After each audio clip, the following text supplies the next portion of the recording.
Então, eu vou gravar, depois eu disponibilizo.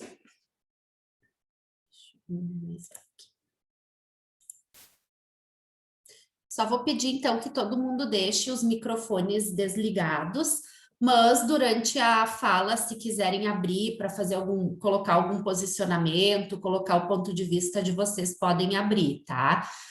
Só deixar desligado enquanto vocês não estiverem falando, porque senão às vezes acaba dando também interferência, tá? Das perguntas, né, e colocações, não precisam esperar até o final, né, porque realmente a ideia é trazer a apresentação, mas que vocês também, né, se tiverem algum posicionamento, coloquem para a gente ter realmente essa questão de trocar ideias. Então, para quem ainda não me conhece, o meu nome é Ana Paula, eu sou nutricionista, eu sou do Rio Grande do Sul, tá? E atualmente eu trabalho em 2 municípios aqui do Rio Grande do Sul, 20 horas em cada um, com alimentação escolar, né? Então, 40 horas a carga horária completa, exclusivamente na alimentação escolar. Em um dos municípios, até o ano passado, eu ainda dividi essa minha carga horária de 20 horas com a saúde.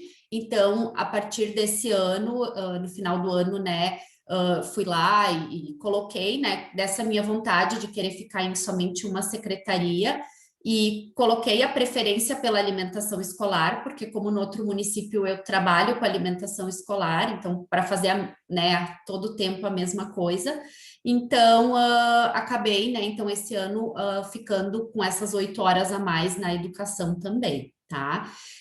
A minha prática, assim, que eu trabalho com alimentação escolar desde 2012, e antes, né, de trabalhar, então, eu tive uma experiência num outro município que era um pouco maior, que eu sempre digo que lá, para mim, foi o começo, uma escola onde eu aprendi muito, porque na graduação, eu particularmente não aprendi praticamente nada de alimentação escolar. Eu tive dentro de uma disciplina de saúde coletiva, em metade de uma aula, né, uma parte mais teórica do PNAE, mas que na época eu nem dei muita bola. E quando eu comecei a fazer concurso, na verdade, eu acho que eu nem sabia que existia toda essa amplitude dentro da alimentação escolar, porque pensava muito na questão, né, via mais essa questão dos postos de saúde e acabei caindo na alimentação escolar. E eu sempre digo que aprendi a gostar da alimentação escolar, né? Aprendi a lidar com esses desafios e hoje eu gosto muito do que eu faço, eu gosto muito de trabalhar com alimentação escolar, tá? E aí, que nem eu disse para vocês, hoje a gente vai falar bem específico dessa questão da atuação do nutricionista dentro do PNAE, dentro, né, dessa política pública que já tem muitos anos e que a nossa atuação dentro do PNAE também cresceu muito nos últimos anos, mas ainda tem muito a crescer e a gente tem muito espaço ainda para conquistar e tem muito que mostrar o quão importante a gente é dentro do PNAE e dentro das secretarias de educação. Então, só trazendo um pouquinho, né, da história, assim, para a gente ver quando que a gente entrou na alimentação escolar, né, e por que ainda algumas coisas talvez são difíceis ou as pessoas não entendem a nossa importância, tá? Ou vê ainda a gente com uma única atribuição, como a nossa atuação focada em uma única parte, que seria a questão do cardápio, não vê todas essas outras atribuições que a gente tem dentro da Secretaria de Educação. Então, em 1955, né, no dia 31 de março, que oficialmente, eu sempre digo, começa a nascer a semente do Programa Nacional de Alimentação Escolar, né, ele vai ser denominado dessa forma mais tarde, lá nos anos 70, né, mas foi essa campanha de merenda escolar que foi assinada através do Decreto 37.106, que deu início, que foi a sementinha que depois deu origem e se transformou nessa política pública, né? Então, isso lá em 1955. Em 55, nem existia ainda a profissão de nutricionista, né? Então, a gente nem tinha a nossa profissão regulamentada, e isso foi acontecer lá em 1967, né? que a gente teve a regulamentação da profissão de nutricionista através da Lei 5.276. E, né, ao longo desses anos, o PNAE foi evoluindo, foram mudando as legislações, mas somente ali, então, nos anos 70, logo depois ali, foi em 76, se eu não me engano, que foi transformado em Programa Nacional de Alimentação Escolar, né, que teve essa denominação. Mas nós, nutricionistas, a gente passou a entrar efetivamente dentro do PNAE em 2006, quando, né, através da Resolução 32 de 2006, passa a ser obrigatório a presença do nutricionista dentro do PNAE. Porém, essa obrigatoriedade, ela está muito, né? Se a gente vai pegar lá essa resolução 32, ela ainda está disponível, se a gente vai pegar e ler ela, o que fala ali, basicamente relacionado à questão de cardápio, né? Não fala muito o que esse nutricionista vai fazer, o que diz ali é basicamente as questões relacionadas ao cardápio, tá? E ali, então, mais 4 anos, né? Depois, lá em 2010, só que o nosso conselho, então, o Conselho Federal de Nutrição, faz a publicação da Resolução 465, né? Que aí sim ela vai trazer as atribuições que o profissional de nutrição vai ter dentro do programa de alimentação escolar. Eles até nem chamam PNAE, eles chamam PAI, cortaram um N ali, né, dentro da nomenclatura. Só que ali em 2006 tem essa obrigatoriedade do nutricionista, mas ele não está vinculado diretamente a recurso, né? Essa vinculação ela passa a ser feita só agora em 2020, né? Com a publicação da resolução 06, né? Ali em maio de 2020, que ele coloca ali como uma das questões, né, de suspensão de recurso, passível de suspensão de recurso, não ter nutricionista responsável técnico cadastrado junto ao FNDE. Então, aqueles municípios que não tiverem o profissional cadastrado junto ao FNDE, eles podem agora, né, sofrer a suspensão do recurso por não ter esse profissional. Ali em 2006 foi um avanço, né, que passa a ter essa orientação, e a partir de 2006 passa a se contratar muitos profissionais, né, então se mostra que se teve um número muito grande, a presença do profissional já ali desde 2006, mas com certeza 2020 também é um marco, né, porque nós estarmos diretamente relacionadas a uma suspensão de recursos se não tiver a nossa presença, com certeza é uma conquista. E eu digo que a gente tem muito ainda a crescer, né? Porque um profissional, na maioria dos municípios, na maioria das realidades, vai só apagar incêndio, né? Então, agora a luta, eu acho que fica em torno da gente conseguir ter um quadro técnico adequado para realmente conseguir colocar tudo que nos é atribuído em prática. E essa resolução, então, 465 lá de 2010, ela vai trazer essas atribuições, né, que a gente tem que ter dentro do PNAE. Ela vai trazer também aquele famoso parâmetro numérico de referência e ela vai dar também outras providências, tá? A gente vai focar na parte das atividades técnicas obrigatórias, né? A gente não vai entrar ali na questão de parâmetros numéricos, né, nas outras partes da legislação. Eu vou falar especificamente da parte das atividades técnicas obrigatórias, que são 13 atividades que a resolução traz, e mais 9 atividades complementares, né? Que, pela lógica, a gente só deveria de desenvolver quando todas as atividades técnicas estivessem sendo cumpridas, né? Mas, na prática, a gente sabe que, às vezes, algumas atividades complementares entram sem a gente ter as obrigatórias, muitas vezes, concluídas, ou executadas, ou dentro, né, de um planejamento que vá funcionando. Então, a primeira, né, dessas atribuições é a questão da avaliação nutricional, né? Essa avaliação nutricional, tanto o diagnóstico como o acompanhamento desses alunos, né? Então, a legislação traz que a gente precisa fazer o diagnóstico, mas também a gente precisa acompanhar. Então, a gente precisa ter um banco de dados na secretaria ou ter alguma forma de conseguir, se precisar em algum momento, resgatar os dados desses alunos para ver como está a evolução deles, né? Ou no coletivo, né? Muitas vezes, porque é uma coisa que a gente precisa ter bem clara, que dentro da alimentação escolar a gente trabalha com coletividade, né? A gente não vai tratar a especificidade de um aluno se a gente tiver um aluno com, né, e vai ter com certeza na avaliação nutricional alunos com diagnóstico de sobrepeso e obesidade. O ideal é que a gente dê esse retorno, consiga dar esse retorno para a família dessa avaliação nutricional. Porém, né, toda essa parte de acompanhamento individual vai ter que ir para a rede de saúde, né, ou Secretaria de Saúde, ou, né, um acompanhamento particular. O que na maioria das vezes as famílias acabam também não buscando, não, né, muitas vezes não indo ao encontro desse acompanhamento individual.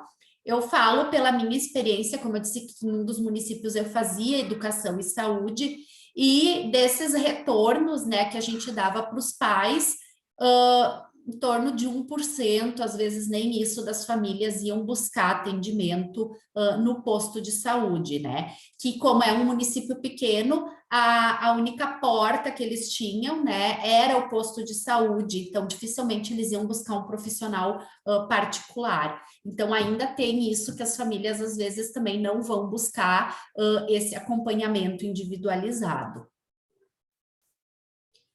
O diagnóstico nutricional, né, através da aferição, principalmente de peso e altura, a gente pode sim fazer outras medidas, circunferência da cintura, ou outras medidas, né, para complementar essa avaliação, mas o peso e a altura é o que acaba sendo mais fácil da gente fazer, principalmente quanto maior for o município.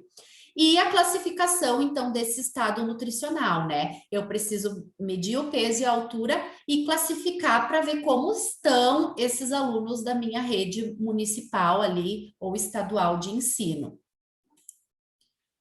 E o acompanhamento, né? Eu vou estabelecer uma frequência para realizar essas avaliações nutricionais.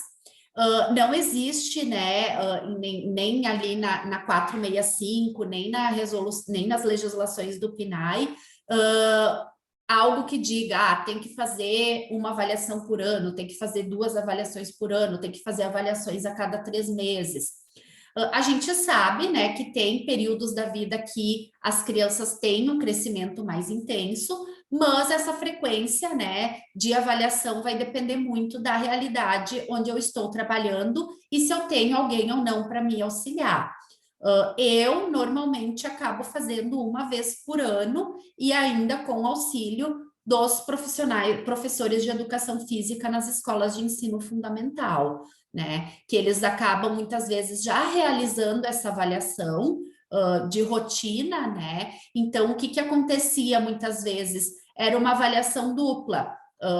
O professor fazia e um tempo depois eu ia lá e acabava fazendo também. Então, acabou se fazendo, né? Em um dos municípios, a gente, inclusive, a minha colega Elisandra está assistindo, a gente conseguiu em um ano capacitar os professores de educação física, que na verdade já têm esse conhecimento, mas para padronizar.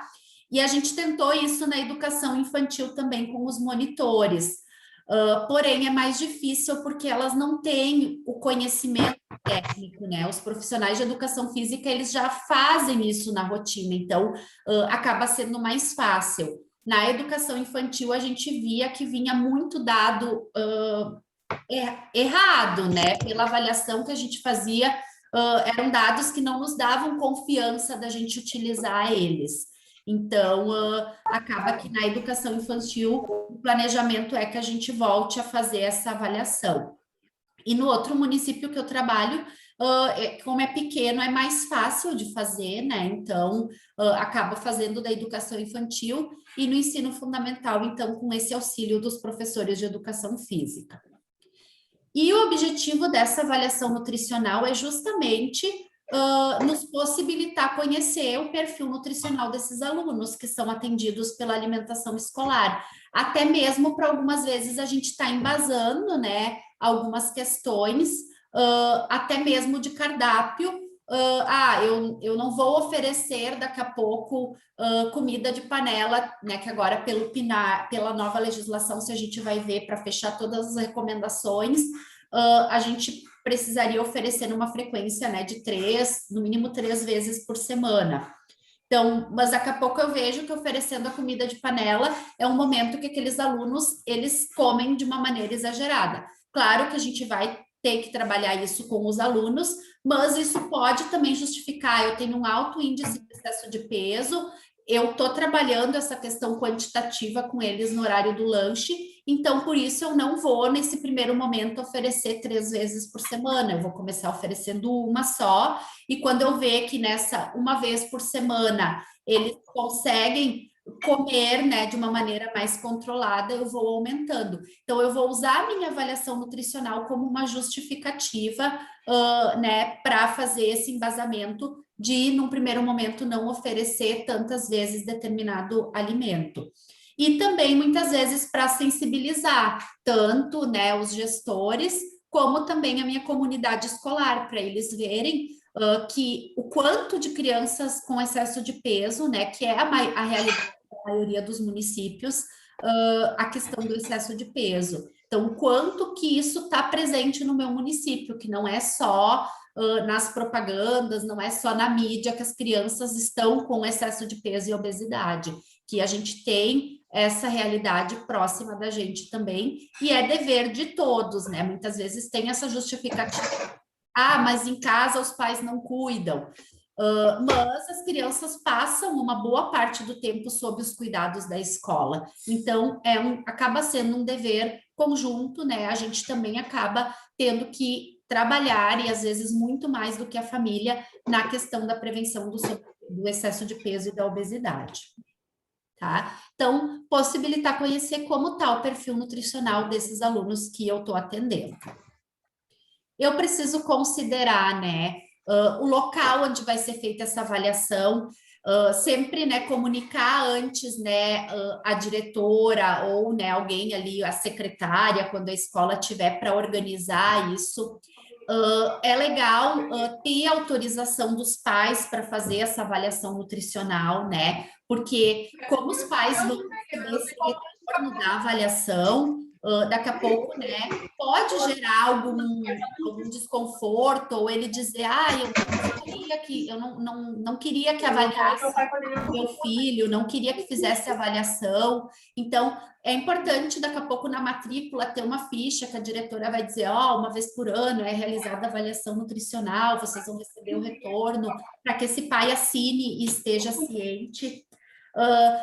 Avisar também, né, para que a escola providencie a listagem dos alunos, que né, facilita quando eu já tenho essa listagem pronta. Então, para que tenha né, eu não simplesmente chegar lá e dizer, hoje eu vou fazer a avaliação nutricional. Não, eu preciso ter um cronograma, avisar essa escola com antecedência, até para não interferir nas outras atividades, às vezes, que a escola acaba desenvolvendo, né? Já aconteceu, às vezes, eu dizer para a diretora, eu gostaria de tal data fazer avaliação. Mas nessa data a gente vai ter alunos em prova, então vai ser difícil de fazer. Então vamos organizar para um outro dia. Então é bem importante essa comunicação. As parcerias, né? Tanto dos profissionais de educação física, ou para ter alguém que nos auxilia ali na escola, né? Porque se a gente precisa pesar, medir, anotar, a gente vai levar um tempo muito maior. Então, se eu souber que eu não tenho ninguém para me ajudar, eu já sei quanto tempo eu vou precisar, mais ou menos, para fazer a avaliação daquele número X de alunos. E se eu tiver alguém que me ajude, eu sei que aquele processo vai ser mais rápido, né? Essa realidade, a gente sabe que às vezes a gente vai chegar em escolas que não vai ter ninguém para nos ajudar, e infelizmente a gente vai ter que fazer tudo isso aqui sozinhas. Mas, como eu disse para vocês, o tempo vai ser muito maior que eu vou ficar ali naquela escola. E os equipamentos disponíveis, né? Eu não preciso ter o equipamento top de linha, né? Aqui, como eu trouxe essa figura justamente, né, para mostrar se eu não tenho um estadiômetro assim, eu posso improvisar com uma fita métrica fixada, né, numa parede sem rodapé, né, de maneira adequada. A balança, né, também é sempre importante, né, que eu tenha pelo menos um equipamento para fazer essa avaliação. Mas às vezes, né, pode acontecer de daqui a pouco a gente, né, no começo até conseguir sensibilizar da importância de fazer essa avaliação, às vezes até da gente carregar uma balança pessoal de casa. Mas é bem importante que a gente solicite isso para a Secretaria de Educação e mostre a importância disso. E hoje em dia, com o PSE, ou outros programas que têm concomitante com a saúde, então aqui entra as parcerias também, a gente daqui a pouco vê se em parceria com a saúde, se a educação não tem recurso para adquirir, se em parceria com a saúde a gente não consegue a aquisição de pelo menos um jogo de equipamento para estar fazendo essa avaliação nutricional.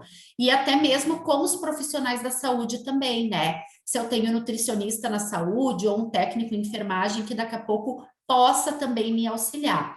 Claro que vão ser realidades e realidades, né? Tem municípios que essa parceria vai funcionar super bem e tem municípios que vai trabalhar cada um no seu quadrado e, né, mesmo que a gente insista, essa parceria às vezes acaba nunca se concretizando, ou a gente nunca consegue formar esse vínculo de fazer trabalhos conjuntos. O que a gente tem, né, de documentos e ferramentas que podem nos auxiliar e nos ajudar nessa avaliação nutricional?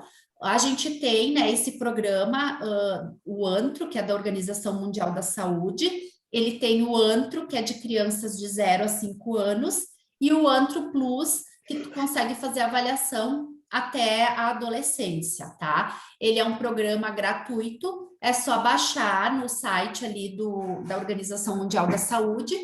Ele está em inglês, né? Mas tem tutoriais. O Plus até a gente consegue transformar ele para o português, né? Ali nas configurações. O Antro não, ele só tem, né? Todo ele ali vai ser em inglês ou espanhol. Mas o espanhol já facilita bastante, a gente consegue entender as funcionalidades. E a gente tem, né, tutoriais que nos auxiliam a utilizar ele. O que o Antro ele faz? Eu vou ter a minha lista lá com todos os alunos que eu avaliei e eu vou importar ela, eu vou colocar ela dentro do programa e ele vai fazer a classificação em Score Z. Então, eu só vou depois precisar ver se aquele Score Z é de excesso de peso, de obesidade. E para quem consegue, eu prefiro fazer isso a olho, né? Eu classifico ali em ordem decrescente e vou classificando a olho, digo a mão. Mas quem ainda, né, preferir, dá para ainda incluir fórmulas, né, dentro do Excel, para já também fazer depois essa classificação automática. O Antro, ele não dá a avaliação, por exemplo, ele não dá se essa criança tem sobrepeso, tem obesidade. Ele dá o score Z dessa criança, e aí a gente vai ter que ver o que esse score Z representa, se é eutrofia, se é baixo peso, se é sobrepeso, se é obesidade, tá? E a gente tem essas duas publicações do Ministério da Saúde, que também nos auxiliam na questão, né, de orientação, como é que tem que ser o local, né, o que eu preciso cuidar, como eu faço essa avaliação para ter dados que sejam realmente confiáveis. Então, tem esse documento aqui, que é a orientação para a coleta e avaliação de dados antropométricos em serviço de saúde, e o marco de referência de vigilância alimentar e nutricional. Ali, esses documentos, eles trazem também qual seria a frequência ideal de avaliação, né, dependendo da faixa etária da criança. Claro que muitas vezes, né, nessa realidade de coletividade, a gente não consegue usar essa frequência ideal, e a gente está que principalmente nos primeiros 2 anos no primeiro ano de vida, principalmente, a criança ela tenha esse acompanhamento nutricional de perto nas consultas de puericultura. Então, né, se daqui a pouco eu preciso focar numa faixa etária, vou começar focando nos maiores, que eles já começam a não procurar tanto o serviço de saúde. As necessidades nutricionais específicas, e a gente tem, né, o embasamento legal na Lei 12.982, de 28 de maio de 2014, e na Resolução 06, né, de 8 de maio de 2020, no artigo 17, inciso 1º. Então, a gente precisa identificar esses alunos, saber quem a gente tem na nossa rede municipal ou estadual com alguma necessidade nutricional específica relacionada à alimentação, e aí essa identificação entra também que eu preciso ter o apoio dos diretores, né, porque normalmente são eles que vão identificar através de alguma pergunta no formulário de matrícula, né, então é importante que esteja prevista ali algum questionamento em relação a alergias ou intolerâncias alimentares, para que a gente consiga identificar esse aluno. Claro que na maioria das vezes, né, o pai tendo esse diagnóstico, ele já vai levar para a escola. Mas é importante que tenha essa pergunta, né, na ficha de matrícula, para se saber se esse aluno tem ou não alguma necessidade nutricional específica relacionada à alimentação. Identificando os alunos, eu preciso orientar as escolas de como elas vão proceder com esse aluno, né? Dependendo da patologia que ele vai ter, se for uma intolerância à lactose, se for uma alergia a algum alimento. Então, deixar elas bem cientes, né, do que é aquela patologia relacionada à alimentação que aquela criança tem. Inclusive, muitas vezes, precisando orientar também o professor da turma, a merendeira, com certeza, né? Os outros profissionais que têm contato com esse aluno. E eu vou precisar fazer as adaptações no cardápio nas compras que eu realizo, né? Então, se for uma criança com intolerância à lactose, eu vou precisar comprar um leite sem lactose para atender ela, né? Fazer substituição para o leite normal. Às vezes, por exemplo, uma alergia, eu não tenho nenhum caso de alergia, doença celíaca, né? Não tenho nenhum caso de doença celíaca na escola. Eu não compro nada especial porque eu não tenho essa demanda. Mas lá na metade do ano surge um aluno. Então, eu vou ter que comprar, fazer uma compra emergencial, comprar de alguma outra forma para atender ele. E na licitação, na próxima licitação que eu for fazer, eu vou ter que já prever esses alimentos para atender esses alunos que têm essas necessidades, né? Que precisam essas alterações do seu cardápio, que eles têm esse direito garantido por lei já desde 2014. E aí a gente tem, né, esse documento de referência que está no site do FNDE, que é o Caderno de Referência sobre Alimentação Escolar para Estudantes com Necessidades Alimentares Especiais, que ele vai trazer uma série de fluxogramas que a gente pode usar na escola, ele vai trazer orientações para intolerância à lactose, alergia à proteína do leite de vaca, diabetes, que a gente pode tá utilizando, né, para repassar para as escolas, né? Identifiquei um aluno que tem intolerância à lactose, então eu vou lá, oriento a diretora, oriento a merendeira e pego uma assinatura que elas receberam essa orientação e posso fazer essa orientação com base nesse documento, porque ele é bem completo, né? E ele facilita o nosso dia a dia. É aquilo que a gente não precisa daqui a pouco demandar tempo para criar uma coisa que já está pronta ali, né? Eu vou adaptar, se eu tiver alguma coisa que eu acho que não é importante, eu tiro, mas, ou se eu acho que tem alguma coisa que é importante e não está ali, eu acrescento, mas eu vou partir daquilo ali que já está pronto, né? Eu não preciso criar um documento do zero.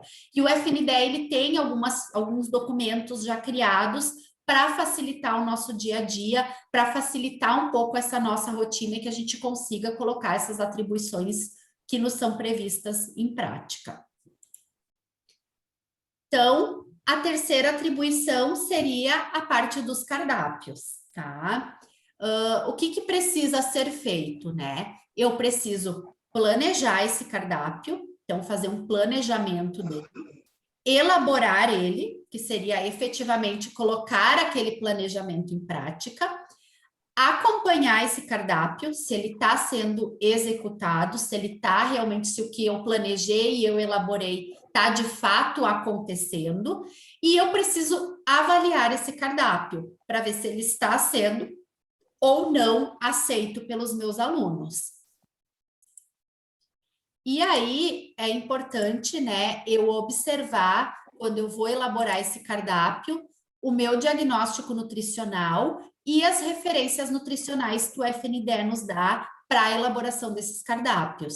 Então, como anexo ali da resolução 06, a gente tem uma tabela que já está pronta, né? A creche, turno integral para uma criança de 7 meses, de 7 a 11 meses, 70% das necessidades. Então, ele já dá ali o que a gente tem que atingir através desse cardápio.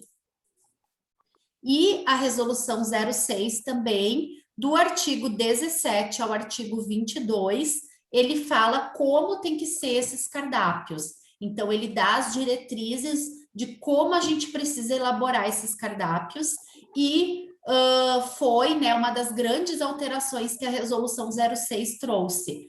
Essa parte, né, dos cardápios, o que pode, o que não pode. E uma coisa que eu sempre digo que eu vejo também como uma evolução no PNAE, que ele traz muito, a resolução 06, ela traz muito a questão qualitativa, né? Ah, tem que oferecer tantas vezes por semana, tem que limitar tantas vezes por mês, que eu acredito que deva ser o futuro dos cardápios escolares, porque o cálculo, ele demanda um tempo enorme da gente, né? Para a gente calcular tudo aquilo e na prática talvez nenhum aluno comer aquela quantidade que a gente planejou. E, né, muitas vezes a gente vê no particular, né, se a gente está atendendo um paciente no particular que a gente calcula, ele não vai muitas vezes seguir, então pensa numa coletividade. Então, o FNDE, ali nessa reformulação da legislação, ele já tirou, a partir da pré-escola, né, já tirou toda a necessidade de cálculo dos micronutrientes dos cardápios e nas creches diminuiu um pouco, né, o número de nutrientes que é necessário calcular e trouxe muito mais essa questão qualitativa da qualidade do cardápio, que é muito mais fácil da gente colocar em prática e muito mais fácil deles avaliarem também se está sendo cumprido ou não. Claro que tem algumas coisas da legislação que são questionadas, né, que a gente se questiona se realmente, né, precisa ser assim ou não, mas é o que a gente tem, né, de orientação agora, e o nosso objetivo é tentar colocar em prática, caminhar para colocar em prática essa legislação. Talvez não vai ser no primeiro momento que a gente vai conseguir fazer tudo, né, porque a mudança, ela sempre gera um pouco de resistência, né, um pouco a gente precisa, às vezes, nos acomodar para colocar algumas mudanças em prática, mas a gente precisa começar a enxergar o que é possível eu fazer para fazer diferente dos cardápios que eu tenho hoje e tentar caminhar de encontro ao que a legislação está me pedindo. O cardápio também é bem importante a gente lembrar que ele é uma atribuição técnica do profissional nutricionista, tá? Então, a gente a gente pode ouvir a comunidade escolar, a gente pode ouvir opiniões, a gente não precisa ser aquela coisa fechada, eu que sei, vai ser assim, eu não mudo, né? Eu posso ser aberta a esse diálogo, mas eu tenho que deixar bem claro que o secretário de educação, por exemplo, ele não pode interferir nesse meu cardápio. Ou como eu já ouvi relatos de colegas que tinha alguém da secretaria que pegava e mudava todo o cardápio que tinha sido planejado, né? Então, isso é passível, inclusive, de denúncia para o nosso conselho, porque é uma atribuição técnica nossa. É a gente que sabe, é a gente que estuda para dizer o que a gente vai colocar ou não nesse cardápio. E é importante a gente considerar também, né, os hábitos alimentares, a cultura daquele local. A gente está priorizando, está utilizando produtos da agricultura familiar. Pensar também na questão da sustentabilidade, né, que os nossos cardápios precisam considerar para além do alimento essas questões de sustentabilidade. sazonalidade e a promoção de uma alimentação adequada e saudável, né, através da alimentação que é oferecida para esse aluno. E a gente precisa ter bem claro, né, que esse processo de execução do PNAE, ele vai se iniciar com a definição do cardápio, né? A gente vê que ainda assim está muito atrelado, né, que as pessoas ainda pensam muito que a nossa única opção é o cardápio, mas ela é uma das atribuições importantes que a gente tem e normalmente é a primeira que a gente vai fazer, né? Porque se a gente não fizer, se eu comecei a trabalhar num lugar e eu não fizer o cardápio, com certeza vai ter uma série de problemas, né? Então, é onde a gente começa a executar o PNAE, é onde a gente começa a colocar algumas diretrizes em prática, mas a gente precisa deixar bem claro que não é só isso que a gente faz. A gente tem muito mais coisa para fazer além disso. E a gente também pensar que esse cardápio, ele é uma ferramenta de educação alimentar e nutricional. É através dele que eu vou estar oferecendo para o meu aluno o contato com alimentos que muitas vezes talvez ele não vai ter em casa para consumir, né? Ele não vai ter acesso em casa ou a família não vai comprar. Então, através desse cardápio, ele vai ser uma ferramenta de educação alimentar e nutricional. Então, às vezes a gente pensa, né, que educação alimentar e nutricional é só aquelas atividades que a gente faz. Não, no dia a dia, quando eu estou oferecendo essa alimentação variada para esse aluno com produtos da agricultura familiar, eu também estou fazendo educação alimentar e nutricional. Por isso que é importante a gente brigar por cardápios de qualidade também, né? Que é algo que também não acontece da noite para o dia. Às vezes, anos, né, que a gente vai... porque a gente fala em qualidade de cardápio, a gente fala em aumentar custo. E eu sei que a realidade de muitos municípios ainda é trabalhar só com o recurso do PNAE, que se a gente vai ver, a gente não faz praticamente nada. Então, a gente usar também as mudanças da legislação ao nosso favor e mostrar o que a gente precisa ter e fazer um planejamento de como a gente vai fazer essas mudanças para conseguir oferecer uma alimentação de qualidade para esses alunos, né, nesse período que eles estão sob os nossos cuidados. Então, a próxima atividade, né, a gente falou então já da avaliação nutricional, da questão dos alunos com necessidades alimentares específicas, a questão dos cardápios, né, e uma outra atribuição, e é o que a maioria das colegas relata, né, e nos estudos que a gente vê, que mais gostam de fazer, a questão da educação alimentar e nutricional, né. Talvez seja um momento que a gente se identifique mais com a nutrição como a gente aprendeu na faculdade, porque a gente tem ainda uma nutrição muito formativa para essa questão de orientação, de, né, prescrição, essa parte administrativa a gente não tem muito na graduação. E às vezes esse é um dos motivos que frustra os profissionais, porque a gente se vê ali dentro do PNAE, muitas vezes sendo só um administrador, e aí essa educação alimentar e nutricional, ela às vezes é aquela luz no fim do túnel, onde a gente se vê sendo nutricionista, né? Então, o que compete para nós, né? Qual seria a nossa competência dentro da educação alimentar e nutricional? Seria de propor e realizar ações de educação alimentar e nutricional, né? Então, não é só realizar, a gente pode propor, a gente pode estimular, a gente pode incentivar que essas ações sejam realizadas por outras pessoas também, que não exclusivamente nós, né? Essas atividades de educação alimentar e nutricional para toda a comunidade escolar, né? E elas precisam estar, né, com quem? A gente precisa estar articulando com a direção, principalmente a coordenação pedagógica, que vão ser a nossa porta de ligação com os professores. Por que articular, né? É uma coisa que eu bato muito na tecla. A gente não pode fazer educação alimentar e nutricional só para dizer eu estou fazendo. Precisa ter sentido. E para ter sentido, tem que estar articulado com as outras atividades da escola, porque senão o que acontece? Ah, eu vou resolver que eu quero fazer oficina culinária. E aí eu vou ligar para a diretora e dizer, ó, tal dia eu vou fazer oficina culinária com os alunos. E puf, eu caio lá e faço oficina culinária com os alunos. Fiz a oficina, vou embora. Fiz uma ação de educação alimentar e nutricional. Ah, não tem sentido nenhum? Sim, vai, alguma coisa vai ter sentido. Os alunos vão adorar, vão talvez naquele momento, né, se interessar pelo alimento.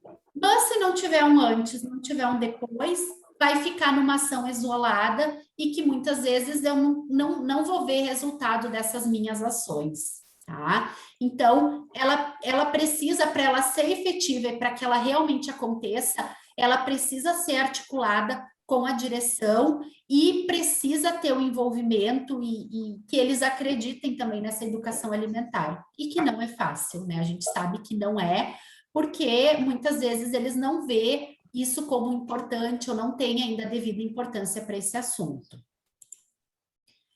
A gente tem, né, a educação alimentar e nutricional prevista nas diretrizes do PNAE desde 2006. Lá em 2006, começou a entrar a educação alimentar e nutricional, né, junto lá naquela resolução 32, mas de uma maneira mais geral, assim, não dava muito específico o que seriam essas ações, né? Hoje, o que a gente tem de base legal e que a gente pode usar para estar também sensibilizando os gestores, coordenação pedagógica, diretores? A gente tem a resolução, a lei, né, 13.666, que é de maio de 2018, que ela prevê a inclusão da educação alimentar e nutricional como um tema transversal, e a resolução 06, né, de maio de 2020, que ela reforça isso no seu artigo 17. A resolução, a lei, a 13.666, quando ela foi publicada, teve muito um alvoroço, assim, dos profissionais. Ah, e agora o nutricionista vai estar na escola. Ah, agora então a gente vai ter uma disciplina. Ah, e agora então a educação alimentar e nutricional vai estar dentro das escolas. Mas é bem claro, a lei deixa bem clara que ela entra como um tema transversal. O que é um tema transversal? Ela não vai ser uma disciplina dentro das escolas, como português, matemática, ciência, que são obrigatórias lá pela LDB, que é a Lei de Diretrizes e Bases da Educação. Ela vai entrar transversalmente nessas disciplinas. Por isso que a gente precisa ter esse trabalho conjunto com os diretores e com os professores. Porque muitas vezes o que a gente vê? Por exemplo, vai trabalhar uma receita, né, na disciplina de português. Às vezes eles pegam uma receita lá que não tem nada a ver.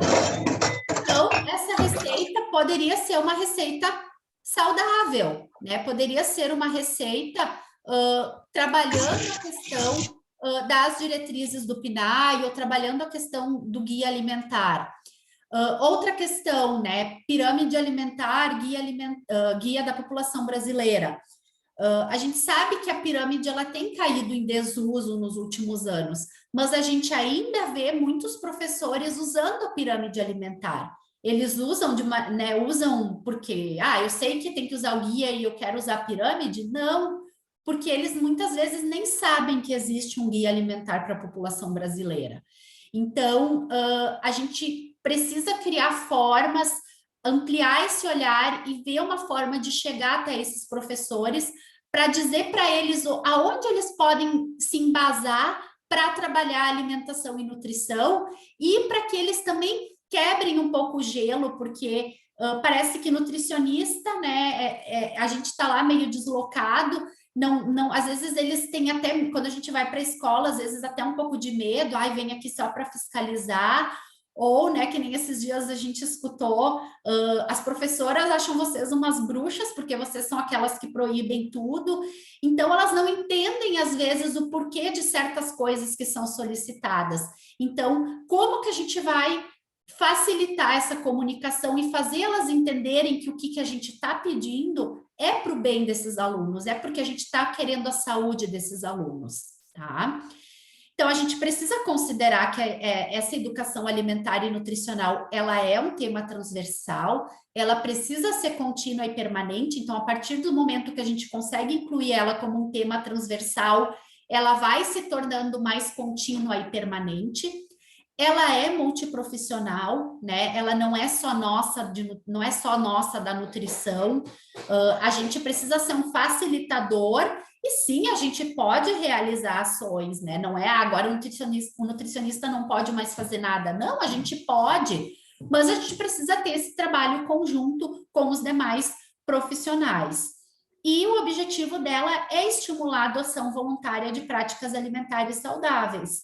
É a gente fazer esse aluno entender o que é uma alimentação saudável e fazer esse aluno entender, saber o que ele está comendo, né? Saber que ele pode comer um ultraprocessado, mas ele saber o que ele está comendo, ele saber o que tem naquele salgadinho e aí ele vai decidir ou não se ele vai querer comer aquilo. É fácil? Não, não é fácil. É muito complexo e muito difícil fazer isso. E às vezes, de uma ação que a gente vai realizar de forma contínua e permanente, transversal, de uma turma de 100 alunos, de uma escola com 100 alunos, talvez a gente vai conseguir fazer isso com 1 ou 2, né? E por isso que entra a comunidade escolar também. A gente precisa achar uma forma de chegar até os pais. E aí eu acho que a pandemia veio para nos mostrar que a gente tem formas de chegar, né? Que é usando as tecnologias, que é usando os grupos de WhatsApp, que é usando os recursos tecnológicos para daqui a pouco chegar até essas famílias de alguma forma com pequenas orientações. E a educação alimentar e nutricional, eu vejo ela, né, como um iceberg. A gente tem aqui a pontinha de fora, que são aquelas ações que a gente vai realizando, mas a gente tem um mundo muito mais complexo por baixo, que quando a gente começa a ler, a ver sobre esse assunto, a gente começa a pensar o quão complexo é realizar a educação alimentar e nutricional. E aí, eu vou deixar uma pergunta de reflexão, né?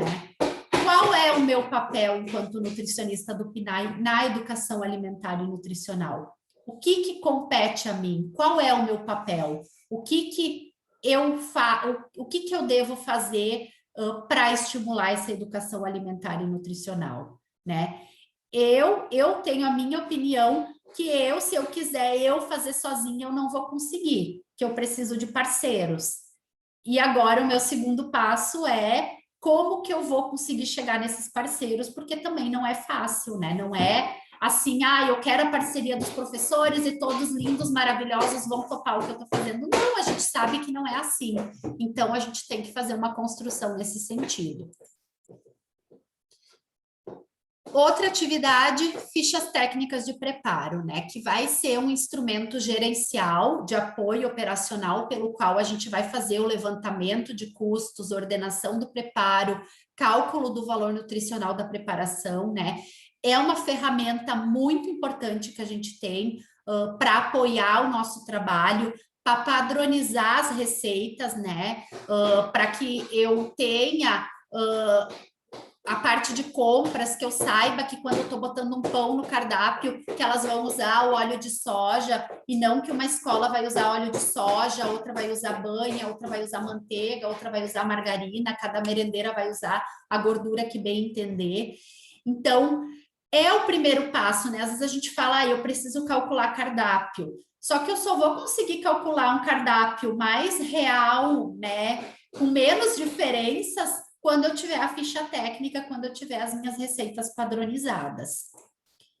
Então, eu preciso ter ficha técnica de todas as preparações do meu cardápio e eu preciso, né, então, ter o cálculo para a creche de energia, carboidrato, proteína, lipídio, vitamina A, vitamina C, ferro e cálcio.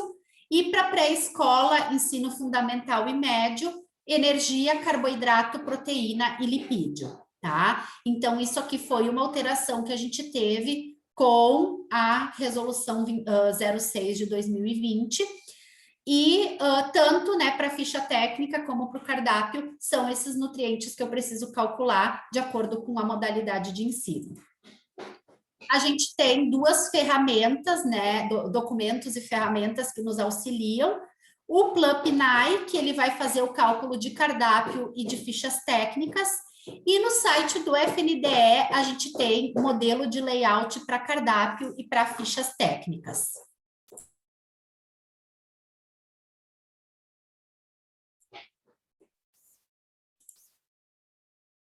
Boas práticas de manipulação. Então, a correta implantação das boas práticas, né, é a forma mais eficaz da gente reduzir ou até mesmo eliminar os riscos, né, e melhorar esse controle de qualidade na alimentação escolar. E essas boas práticas, elas vão ser em todas as etapas, né? Na seleção, né, quando eu estiver lá selecionando aquele meu fornecedor, quando eu estiver montando a minha licitação, eu já vou ter que prever ali o que eu preciso para exigir desse fornecedor para garantir que tenha boas práticas. Na compra, né, no momento que eu vou efetivar esse meu pedido, essa compra, então eu também preciso ter, né, daqui a pouco reforçar alguns pontos com o meu fornecedor, principalmente se eu vejo que existe mais resistência para alguns pontos. No armazenamento nas escolas, né? Então, eu preciso, ou no meu estoque central, se eu tiver um estoque central, então eu preciso garantir que essas boas práticas estejam acontecendo, que eu tenha um ambiente adequado para o armazenamento. Durante a produção desse alimento e na distribuição. Então, em toda essa cadeia, desde o momento que eu vou planejar o que eu vou comprar, até chegar nesse meu aluno, eu vou ter várias, né? Eu vou ter ferramentas diferentes, ações diferentes, mas eu vou ter que estar trabalhando as boas práticas, né? Lá na seleção, por exemplo, eu analisar a amostra é uma forma de eu estar garantindo as boas práticas. Por quê? Se eu tenho uma carne que precisa ter registro e o fornecedor está com uma carne sem registro, eu vou eliminar aquela amostra. Se eu preciso ali na seleção, por exemplo, dizer que a minha carne precisa ter registro, né, no SIM, CIF ou CISPOA. Então, eu preciso conhecer essas legislações para conseguir exigir do meu fornecedor um produto que atenda o que eu preciso. Na produção, ali no armazenamento, na produção, manual de boas práticas, visitas às escolas para mim orientar, treinamento de merendeiras, e água mole em pedra dura. A gente tem pessoas que às vezes trabalham 30 anos num serviço de nutrição e elas ainda vão estar fazendo coisas que não estão de acordo com as boas práticas. Então, a gente tem que reforçar, reforçar, reforçar, reforçar. Não é motivo da gente se entristecer, né? Ah, eu fiz um treinamento, ela não está fazendo nada do que eu pedi. É natural do ser humano a resistência ao novo. Eu fiz sempre assim, por que eu vou mudar agora? Então, é realmente eu orientar, documentar, né? Que eu sempre digo, não pode usar adorno. Eu chego lá, a merendeira está sempre de adorno. Eu não vou fazer visita toda semana, né? Eu vou registrar que aquela merendeira está com adorno. Se um dia der um problema, tá aqui, ó. Todas as visitas que eu fiz, você estava com adorno, você sabia que não podia.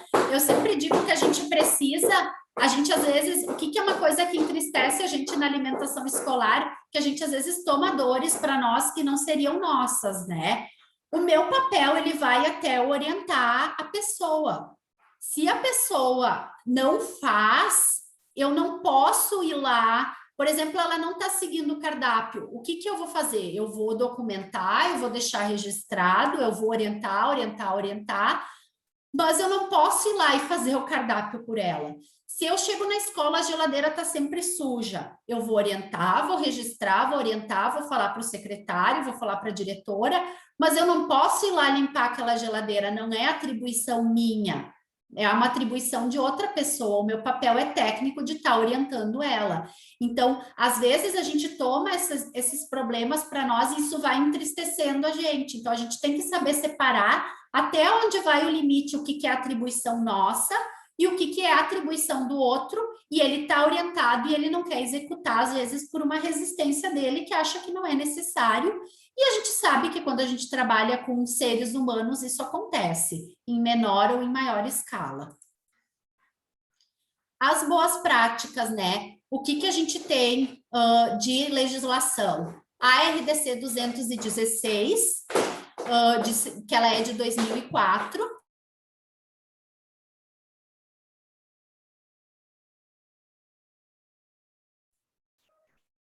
a RDC 216, que é de setembro de 2004, e ela pode ser complementada com alguma legislação estadual, então pode ter algum estado que vai ter alguma legislação específica, como é o caso aqui do Rio Grande do Sul. A gente tem a portaria 78, que ela complementa a 216, então aqui eu vou estar usando as duas.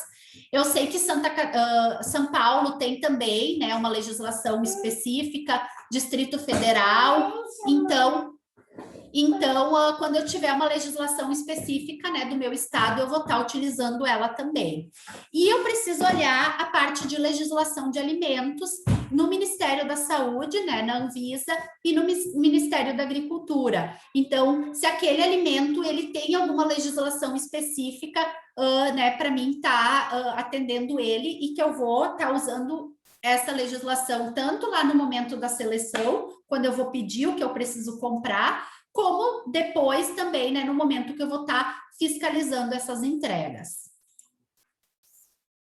A gente tem dois documentos, né, que são importantes e que auxiliam nessa questão das boas práticas, que é essa ferramenta para boas práticas na manipulação, na alimentação escolar, que foi produzido pelo Secane aqui de Porto Alegre, da URGS, e o Secane da Unifesp, né? Ele é um aplicativo para computador, onde ele auxilia na montagem do manual de boas práticas, e ele também tem um checklist bem completo, que ele dá toda uma pontuação, né, da escola, o risco sanitário daquela escola. A parte do manual, eu particularmente não me adaptei muito com ela, né? Ele sai um pouco desconfigurado, o checklist é bastante extenso, então eu optei por trabalhar com um manual padrão, né? Elaborado com base ali mais simples, e vou mudando de acordo com cada unidade escolar.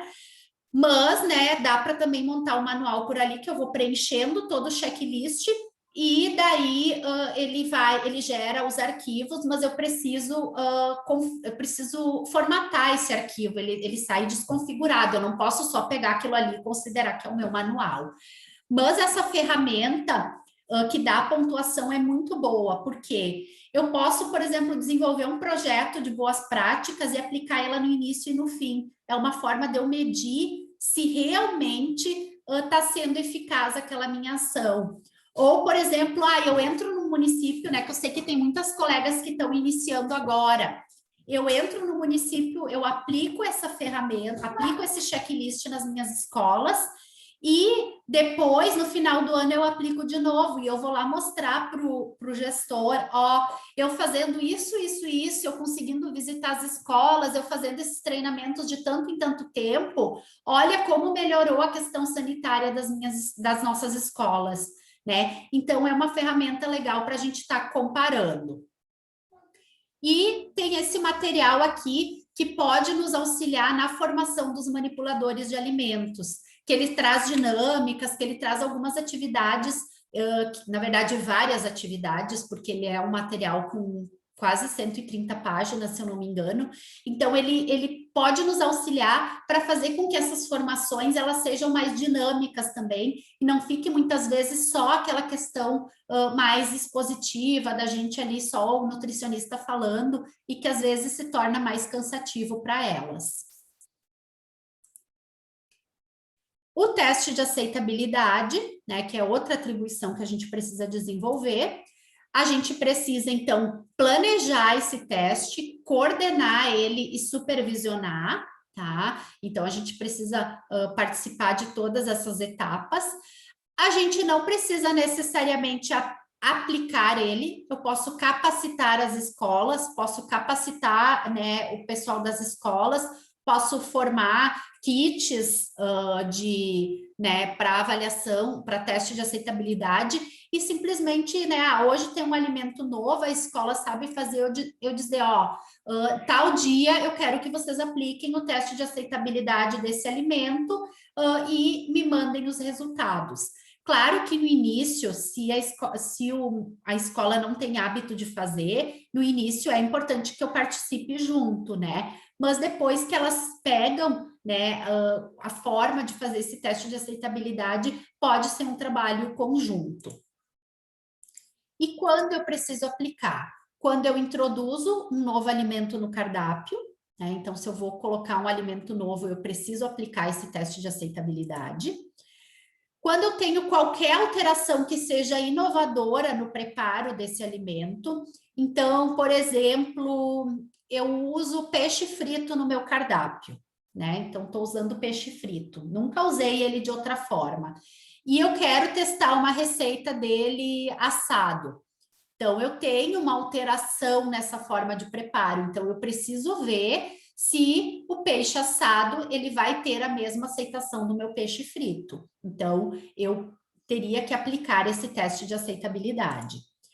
E para avaliar os cardápios que são praticados, né? Então, não introduzi nenhum novo alimento, não tive nenhuma alteração inovadora, eu preciso aplicar esses testes para ver se aquelas preparações que estão mais presentes no meu cardápio, se elas têm boa aceitação.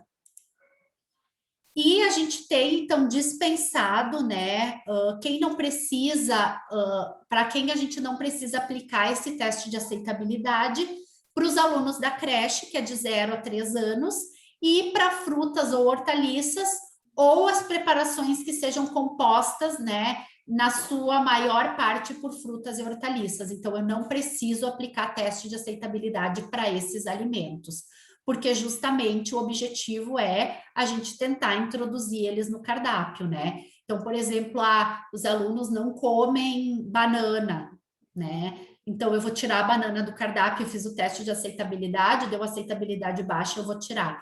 Não, o objetivo é que a gente estimule esse consumo e a gente sabe que, às vezes, essa oferta repetida, ela pode, né, fazer com que daqui a pouco o aluno tenha curiosidade de experimentar. Sim, é importante, né? Por exemplo, eu tenho nessa escola uma baixa aceitação do mamão, os alunos não comem muito mamão. Eu não vou deixar de mandar o mamão, mas eu vou daqui a pouco, né, mandar numa quantidade menor, porque ele vai ser oferecido numa porção menor.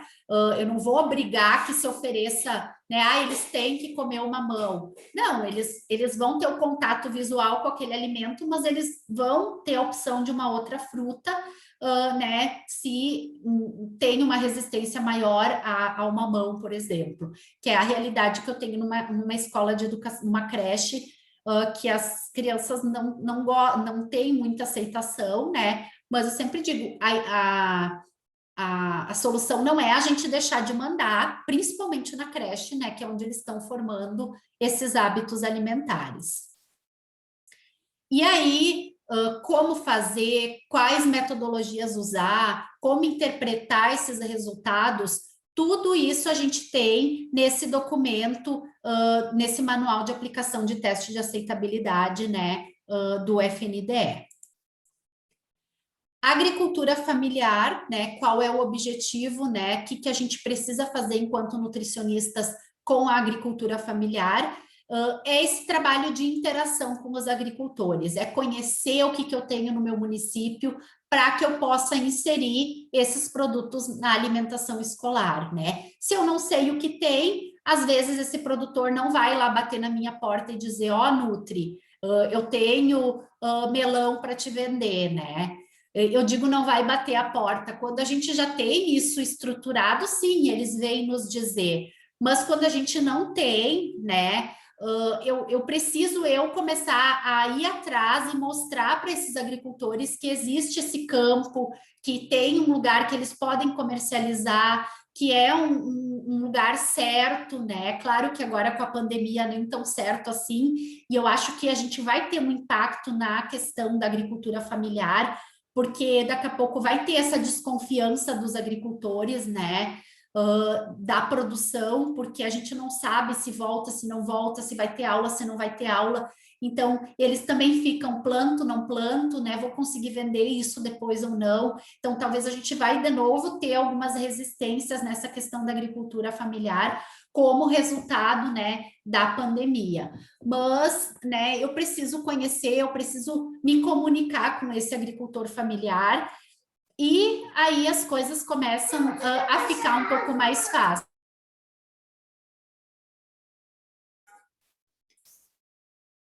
E aí a gente precisa também buscar parceiros, né? Assistência técnica rural, aqui no Rio Grande do Sul é Emater, em outros estados pode ser que tenha outro nome, mas quando a gente tem, né? Eu tenho a experiência de 2 municípios, um que é a Emater, nos últimos anos tem se envolvido muito com essa questão da agricultura familiar, e no outro que eles são mais resistentes, né? Eles não conseguem se envolver muito nessa questão. E é nítido, né, a questão da dificuldade dessa articulação, até mesmo da gente conseguir diversificar, de vir mais produtores, fica tudo na mão de um único produtor. Então, eu vejo como muito importante esse trabalho da assistência técnica rural. E a Secretaria de Agricultura também, né? Que aí é a mesma coisa lá que a Secretaria da Saúde. Tem lugares que vai funcionar super bem essa parceria, tem lugares que a gente tem que estar sempre puxando, vamos, né? Vamos lá, quem sabe a gente faz isso. E às vezes é a gente, enquanto nutricionista, que acaba sendo a chata, que está sempre lá inventando alguma coisa ou chamando eles para alguma reunião. Os processos licitatórios, tá? O que o nutricionista faz no processo licitatório? Eu digo o que eu quero, eu especifico, né? Então, eu digo que eu quero comprar, eu digo a quantidade que eu quero comprar e outras questões, né? Eu digo como vai ser essa entrega, eu digo como eu quero que ela aconteça, quais as condições que esse alimento tem que ser entregue, se em carro refrigerado ou não, se é todo mês, se é toda semana. Então, isso é meu papel técnico, tá? Pesquisa de preços, participar de comissão de licitação, não é atribuição técnica nossa e a gente nem tem o conhecimento, né? Pesquisa de preços a gente ainda acaba, às vezes, até fazendo. Mas, por exemplo, esses dias eu vi em um dos grupos que eu participo que as colegas entram em comissão de licitação. Isso a gente não tem conhecimento técnico para tal, isso é serviço administrativo, né? É alguém administrativo que precisa fazer isso. E aqui também, né, entraria a análise de amostras. Quando eu tenho análise de amostras, então eu sou a pessoa técnica que vai dizer se aquela amostra atende ou não o que eu preciso comprar. E eu sempre digo que eu gosto de ter mais pessoas junto, né? Que não vão ser técnicas, mas que vão ser operacionais. Então, nos 2 municípios que eu trabalho, eu tenho uma comissão que se diz de análise de amostras, que tem o Conselho de Alimentação Escolar junto, tem merendeiras, tem diretoras, que vão também dar o parecer delas da qualidade daquele alimento. Então, a gente vai fazer um parecer conjunto, juntando a questão técnica, juntando a questão operacional, para aprovar ou não aquela amostra, tá? Eu já analisei a amostra sozinha e eu acho, assim, particularmente complicado, né? Eu dizer se aquele produto atende ou não, né? Porque às vezes tem coisas que são de gosto pessoal, então é importante a gente ter mais pessoas junto, envolver mais pessoas que também indiretamente acabam conhecendo como funciona a alimentação escolar. E é muito fundamental que a gente entenda a diferença entre compra da agricultura familiar, que a gente vai encontrar ali na Resolução 06 de 2020, do artigo 29 ao 39, como precisa ser essas compras da agricultura familiar, das demais compras, né, que a gente também tem na Resolução 06, do artigo 23 ao 28, na Lei 866 de 1993, que é a famosa Lei das Licitações, e na Lei 10.520 de 2002. Lei 866, Lei 10.520, eu não preciso saber de cabo a rabo como ela funciona, mas eu preciso saber o que que ela trata. Eu preciso saber o que que é um pregão, eu preciso saber o que que é uma ata de registro de preços, o que que é um contrato, qual é a diferença. Eu sempre digo, né? A gente não pode, a gente tem que mostrar para os outros setores que a gente não é uma simples nutricionista ali, que a gente só faz cardápio, que a gente entende de outras coisas, e isso às vezes incomoda, né? Dependendo do lugar que a gente vai trabalhar, a gente ter esses conhecimentos pode incomodar os outros setores.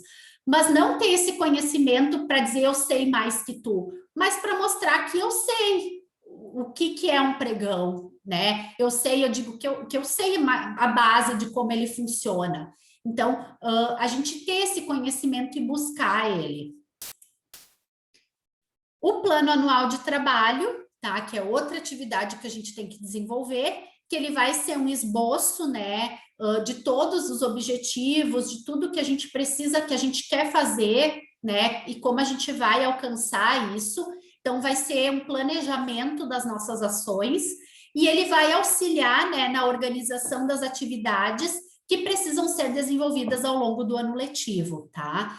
Então, o que que tem que conter esse plano anual de trabalho? Ele tem que ter uma justificativa, ele precisa ter estratégias operacionais, o que que eu vou fazer para chegar nesses meus objetivos, os locais e os órgãos executores, as metas que eu quero alcançar, o cronograma de execução financeira, orçamento e instrumentos avaliativos, né? Como eu vou avaliar esse meu plano de trabalho, se realmente ele está sendo efetivado, se ele está acontecendo ou não. E eu preciso apresentar ele para o gestor e ele precisa aprovar esse meu plano de trabalho, né? Que pode ser, né? Eu apresento e ele dá um visto que ele está ciente do que eu vou desenvolver ao longo do ano. Não tem um modelo pronto, né? Não tem, o FNDE não tem nenhum modelo pronto que diz, tem que ser assim, tem que ser assado. Cada um monta dentro da sua realidade, desde que contemple todos esses pontos que estão previstos na 465. O Conselho de Alimentação Escolar, né? Qual é o nosso papel enquanto nutricionista? É de assessorar esse conselho. É importante a gente saber que pela resolução 06 de 2020, os nutricionistas responsáveis técnicos, eles não podem compor o CAI, então eles não podem fazer parte do conselho, ser membro do conselho, nem o coordenador da alimentação escolar, tá? Porque o CAI, ele também tem o papel de nos fiscalizar, né? Mas muitas vezes a gente que acaba tocando esse conselho, a gente não é membro, mas a gente acaba tocando, a gente acaba convocando reunião, a gente acaba, às vezes, fazendo ata, que não seria atribuição nossa, mas para a coisa andar, a gente acaba, às vezes, pegando coisas que não são nossas e deixando de fazer coisas que seriam atribuição nossa, né? E esse assessoramento seria o quê? Na parte da execução técnica do PNAE, porque esses conselheiros, eles não vão, muitas vezes, saber, né? Na maioria das vezes, eles nem vão saber o que é o PNAE, então, a gente ter esse assessoramento, mostrar para eles o que é, mostrar a importância deles dentro do PNAE. Conhecer e participar das atividades desenvolvidas pelo conselho, né? Então, se está tendo reunião, né? Daqui a pouco algum momento da reunião, que o ideal seria que a reunião a gente não participasse dela inteira, porque eles teriam que ter essa autonomia, né? Mas isso também é um caminho que precisa ser percorrido e conquistado, porque eu vejo que a maioria dos conselhos ainda fica muito dependente do nutricionista. Convidar o CAI, né, para participar da análise de amostras, dos processos licitatórios, de formação de merendeiras, né, todas as atividades que a gente vai desenvolvendo, informar o CAI do que está acontecendo, para que eles também comecem daqui a pouco a ser mais participativos nesse processo. E atualizar os conselheiros com as informações divulgadas pelo FNDE. O FNDE, ele tem esses informes CAI, que normalmente eles mandam para os conselheiros, né? Porque eles têm o e-mail cadastrado. Mas é importante, né? E hoje em dia a gente tem, né, o WhatsApp, que é uma ferramenta que nos toma muito tempo, mas que também pode nos ajudar. Então, ter um grupo com esses conselheiros para daqui a pouco estar lançando ali informações, tá mostrando atividades que a gente está desenvolvendo, né, para que eles também estejam cientes. Talvez alguns deles nem vão dar bola no que está ali, mas talvez lá dos 14 membros, né, os 7 titulares, os 7 suplentes, se 2, 3 começam a ver o que o nutricionista faz, já é uma sementinha que a gente começa a plantar, e ali a gente vai ter professores, a gente vai ter pais de alunos que daqui a pouco começam a dizer: eu fiquei sabendo que a nutricionista, ela faz isso, né? Então, a gente começa daqui a pouco a ter parceiros na divulgação do nosso trabalho. E aí, né, finalizando quase, porque eu falo mais do que eu planejo falar, a gente fica com essa cara de apavorada, né? Porque, e agora? O que eu vou fazer com tudo isso que está acontecendo, com tudo isso que a lei traz que eu tenho que fazer? O que eu vou fazer primeiro? Como é que eu faço? O que eu vou fazer? Então, só para acalmar um pouquinho vocês, eu trouxe os dados de um estudo que ele foi realizado aqui nas 3 regiões do Rio Grande do Sul, né? Nos 3 estados, nas 3 regiões, não, nos 3 estados aqui da região sul, Santa Catarina, Rio Grande do Sul e Paraná. Ele, assim, é um dos únicos, né, que eu achei mais completo, com todas as atribuições, e eu trouxe também da região sul, porque semana passada, no evento do FNDE, eles mostraram como está a distribuição de nutricionistas por região do Brasil, e aqui na região sul ainda é onde a gente está melhor com relação aos parâmetros numéricos, né?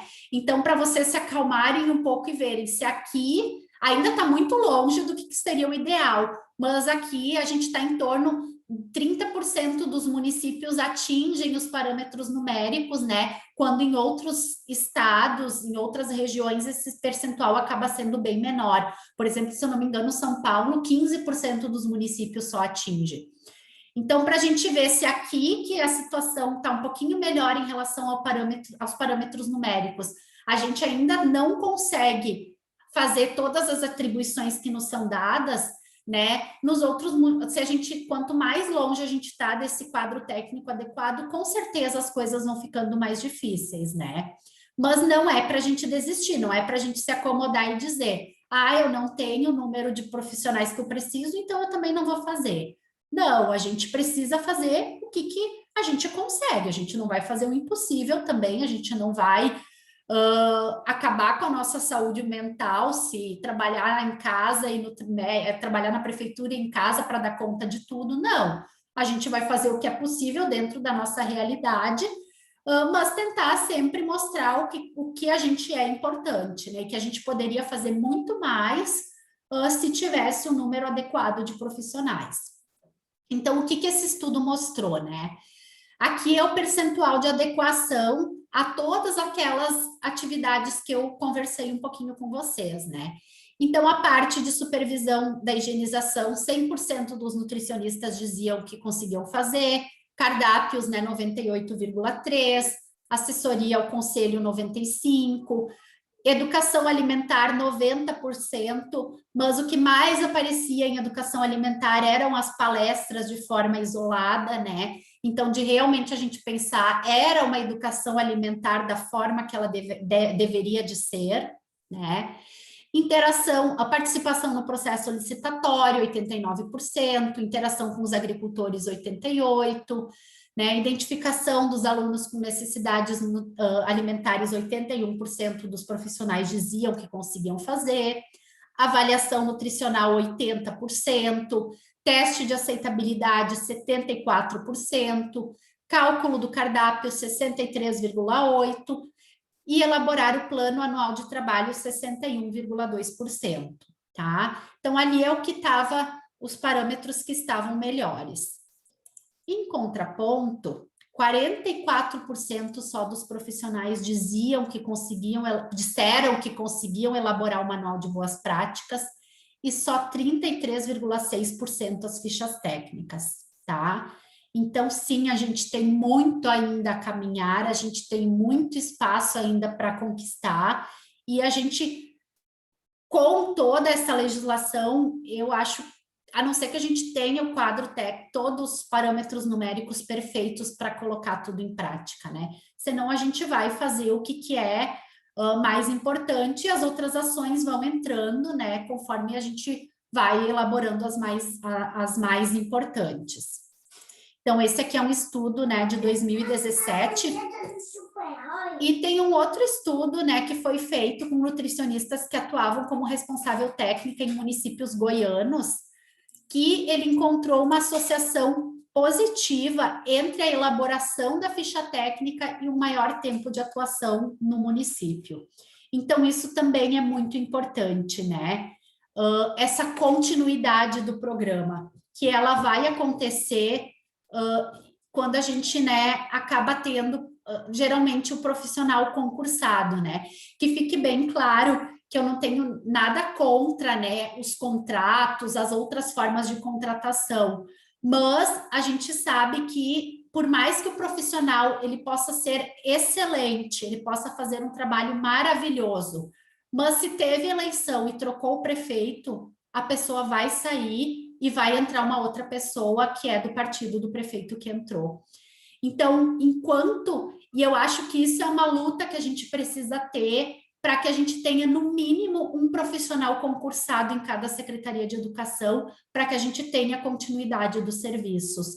Porque o que eu ouvi de relato de colegas agora, nesse início de ano, com troca de gestão, que entraram nas prefeituras e simplesmente a colega anterior apagou tudo o que tinha, a gente nunca vai ter continuidade num programa dessa forma. Porque se eu elaborar minhas fichas técnicas, eu tiver tudo pronto, e ao final de 8 anos eu for lá e for apagar tudo que está ali, e a profissional que entra tem que começar tudo do zero, eu nunca vou conseguir executar o programa. Então, é humanamente impossível, né? Se quando eu estou com uma trajetória, já é humanamente impossível eu fazer tudo isso, porque eu não vou ter todo o quadro técnico, se eu tenho essa prática, né, de estar sempre trocando, começa com certeza a ficar mais difícil, tá? E a resolução 465, só para vocês saberem, ela está em processo de reformulação no Conselho Federal de Nutrição, tá? Eles têm 2 grupos técnicos de trabalho que estão reformulando ela, e talvez a gente tenha em breve alterações, né? Talvez não com tantas atribuições, ou, né, não sei o que está vindo de novo aí, mas ela está sendo reformulada. Até porque quando ela foi criada em 2010, ela foi criada a toque de caixa, então ela não teve todo esse estudo, toda essa parte de campo para ver, né, o que realmente era viável ou não, como estava acontecendo nos municípios, tá? Que ela veio muito em função lá da lei de 2006, né, que instituiu o nutricionista como obrigatório, então o Conselho teve que criar uma legislação para normatizar as nossas atribuições dentro da alimentação escolar. E aí é para também dar um pouquinho de alívio, né? Eu mostrei aquilo ali para vocês não se sentirem culpadas se vocês não conseguem fazer tudo, né? Não sentirem essa culpa e não se frustrarem com isso, porque como eu disse lá, né, numa parte da apresentação, às vezes é algo que frustra a gente vê que não está dando conta de tudo, né? Que a gente não consegue dar conta de tudo, e aí a gente às vezes acaba, né, desmotivando e acaba não tendo aquele gás de acreditar que aquilo pode dar certo ou que a gente consegue fazer de uma maneira diferente. E aí, né, principalmente para quem está começando a atuar na alimentação escolar, que eu sei que tem algumas colegas, né, que estão assistindo, que estão começando esse ano, que estão entrando nessa área, né, o que eu diria para vocês, né, 4 ações, assim, por onde eu vou começar? Entrei hoje no município, o que eu vou fazer? A primeira coisa, né, estudar, procurar tudo que eu não domino, né? Eu não preciso saber de licitação se eu nunca trabalhei em alimentação escolar, e não é vergonha eu dizer que eu não sei. Mas eu preciso ir atrás, eu preciso entender o básico do básico. Eu não preciso saber como eu tenho que elaborar um cardápio para o PNAE se eu nunca trabalhei no PNAE. mas eu preciso ir atrás e saber como isso funciona. Então, eu preciso estudar o que eu não domino, e eu vou dizer para vocês que a gente nunca vai saber tudo, né? Eu trabalho desde 2012 e ainda eu tenho dias que eu aprendo coisas novas, ou me dá, poderia fazer assim que ia ser mais fácil, me dá visões diferentes, né? Então, é um constante aprendizado. Cardápios, né? Então, comecei no município, eu preciso começar pelos cardápios, que eu disse, se a gente não elaborar cardápio, né? Não vai ter, consequentemente, claro que agora a gente está na pandemia, mas se não tiver cardápio, os alunos não vão ter alimentação, então vai virar uma cascata. Esse cardápio, eu vou olhar como era o cardápio do município, né? O que já era feito, e em cima disso eu vou começar a estruturar o cardápio, tentando adequar a legislação, né? Às vezes eu não vou conseguir num primeiro momento, porque por uma questão de licitação, por uma questão de adaptação, então eu também vou ter que fazer uma caminhada, né? Em outros locais talvez vai ser mais fácil de se fazer isso. Eu preciso ver como é que estão as minhas compras, né? Se eu tenho licitação andando, se eu não tenho, se eu preciso fazer, se eu não preciso, como era a licitação, o que o profissional anterior comprava, em qual quantidade, né? Para a partir disso eu começar a planejar as minhas compras.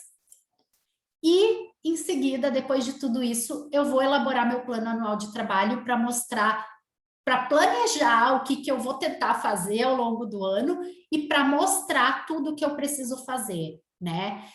Uma coisa que a gente fala bastante, assim, a gente às vezes trabalha muito quieta no nosso canto, a gente não dá visibilidade porque a gente faz. E aí a gente acaba realmente as pessoas pensando que a gente só faz isso aqui, né? Então, começar a mostrar também o que a gente faz. Fiz um treinamento com merendeira, vou tirar foto, vou mandar para a imprensa do município publicar, às vezes não vão publicar, não vão, né? Mas começar a dar visibilidade do que está acontecendo. Para que também a gente comece a ser vista, né? Não digo nem às vezes um nome profissional, né? Mas comece a ser visto o que a alimentação escolar dentro da Secretaria de Educação pode fazer também, porque às vezes fica lá um setor isolado sem ter essa devida dimensão. Então, eu digo, a gente tem que se sentir importante e a gente é importante, a gente tem um papel muito importante dentro da alimentação escolar. E aí, essa frase, né, do Cortella, que para mim eu uso ela já há algum tempo, né, quando eu faço capacitação de merendeira, porque para mim define muito bem a alimentação escolar, né? E é o que eu penso também, às vezes, para quando dá aquela desanimada de pensar, não, eu vou fazer o meu melhor na condição que eu tenho, né? Porque a condição, às vezes, eu não tenho como mudar, principalmente no setor público, enquanto eu não vou ter condições para fazer melhor ainda, né? Eu vou fazer o meu melhor, mas sempre pensando que eu posso trabalhar para tentar melhorar mais ainda quando eu tiver condições melhores. E aí, né, só para falar um pouquinho, para finalizar, algumas ações, né, que eu tento desenvolver para ajudar colegas de alguma forma, né? Então, eu tenho usado o meu Instagram desde o ano passado, mais ou menos metade do ano, para falar sobre alimentação escolar, porque eu via que era uma área bem deficiente, né? A gente tem nutrição materno-infantil, nutrição clínica, nutrição oncológica, né, assessoria, muito acesso ali na internet, e eu via pouco dessa questão do PNAE, da alimentação escolar. Então, comecei a usar basicamente para falar sobre alimentação escolar, né? Dentro disso, surgiu a possibilidade de, junto com duas colegas da rede privada, compor, né, formar um grupo de estudos que é o Escola de Nutri, né, que é um grupo de estudos voltado para nutricionistas escolares, tanto da área pública como da área privada, né.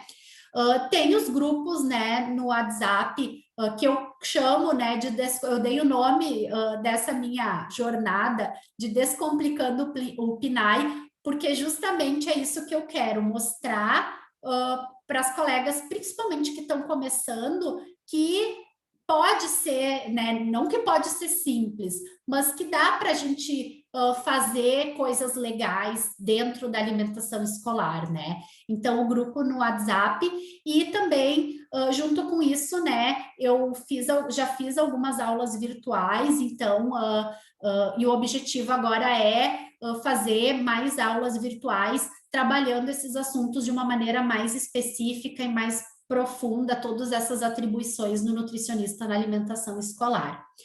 E aí falar para vocês, né, que dentro do Escola de Nutri, então, a gente está elaborando, né, para esse ano, o primeiro Congresso Brasileiro Online de Nutrição, Alimentação e Saúde do Escolar, e o terceiro NutriDay. O NutriDay, ele já era desenvolvido pela Aline, que é uma das idealizadoras do Escola de Nutri. Então, ela tinha feito o primeiro presencial, ano passado ela fez ele online, que ele tinha o foco mais para nutricionistas da rede privada, né? Ano passado, então, ela entrou um pouco com a questão do PNAE, e esse ano, então, a gente transformou, e mais voltado para essa parte do empreendedorismo, né? Na área de nutrição escolar. E esse ano a gente, então, ampliou esse NutriDay e transformou ele no primeiro Congresso Brasileiro Online, né? De alimentação escolar, que em breve a gente vai ter as redes sociais e vocês vão poder acompanhar por lá quem vai estar participando no nosso evento, que tem pessoas bem legais que vão estar participando. O grupo de estudos, né? Quem tiver interesse de saber um pouco mais, a gente está com uma promoção especial de 10% de desconto no nosso plano trimestral, né? Então, quem quiser saber um pouco mais, pode me chamar que eu mando o informativo, né, de como funciona esse grupo de estudos. Dentro do Descomplicando o PNAE, em abril, eu vou fazer 2 aulas, né? E a ideia é que sempre, todos os meses, né, consiga fazer 2 aulas. As aulas de abril vão ser sobre cardápios, né? Especificamente sobre cardápios e sobre ficha técnica. Então, vão ser 2 aulas separadas, né? Não vão ser juntas, pelo tamanho do conteúdo que tem. E o congresso, então, já podem anotar na agenda, vai ser de 23 a 27 de agosto. Vão ser todos 3 aulas por dia durante esses 5 dias, né? Então, a gente vai totalizar 15 aulas, vão ter algumas gravadas, algumas ao vivo, e ele vai ter o acesso para assistir, né? Ali naquele momento, por exemplo, às 14 horas vai ter uma palestra. Naquele momento vai ser o acesso gratuito e depois a gente também vai ter, né, o acesso premium, que daí pode assistir a qualquer momento e com mais alguns bônus agregados, tá? E seria isso. Deixa eu descompartilhar.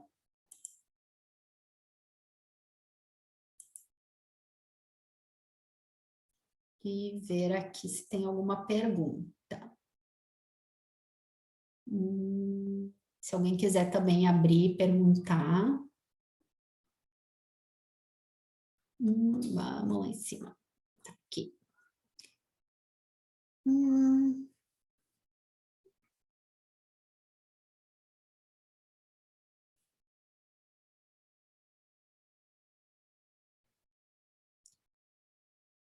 Portaria 78. A cada quanto tempo eu visito escolas? Depende muito da realidade, né? De como estão as atribuições. Lá em 2019, antes da pandemia, eu estava conseguindo visitar uma vez por mês, né? Tinha alguns meses, dependendo das atividades, que eu não conseguia passar em todas as escolas. Aí eu priorizava aquelas com mais problemas, né? Que a gente tem sempre aquelas mais problemáticas. Esse ano, em um dos municípios, que é o menor, que eu consegui, então, ficar 20 horas na educação, eu comecei a passar toda semana para fazer, a gente fez 2 semanas, né, e daí parou tudo de novo, para fazer o pedido com elas. Era uma visita bem rápida, né, mas era maravilhoso, assim, a gente percebe como é importante a gente estar ali na ponta, né? E é isso que a gente não consegue. Então, né, visitar toda semana consigo, porque é um município com 5 escolas, eu tenho 20 horas, eu já estou lá vai fazer 7 anos, então muita coisa já anda, né? Não que anda sozinha, mas eu tenho toda essa parte já de rotina, é mais fácil depois que a gente tem uma rotina. Então, eu estava conseguindo fazer isso. Mas, pelo menos, assim, né, uma vez por mês, uma vez a cada 2 meses, é importante que a gente consiga ir, mas eu sei que tem realidades que não dá, e eu teve momentos também que eu não consegui, que às vezes eu fiquei meio ano sem ir numa escola, e a gente sabe que isso é a prática, a realidade, não adianta dizer, eu visito toda semana, né? Eu acho, isso é uma coisa que eu sempre digo. Quando eu preencho o questionário do FNDE, eu sempre falo a verdade. Se eu faço, eu faço. Se eu não faço, eu não faço, né? Eu sempre digo que tem que falar a verdade. E o que a gente faz, né? Não adianta, às vezes eu vejo, tem colegas que dizem, eu faço isso, isso, isso. E às vezes a gente vê na prática que não é assim perfeito. E o que isso gera? Isso gera frustração em quem não faz. Porque a gente pensa assim, ela faz tudo isso, o que eu estou fazendo de errado que eu não consigo fazer, né?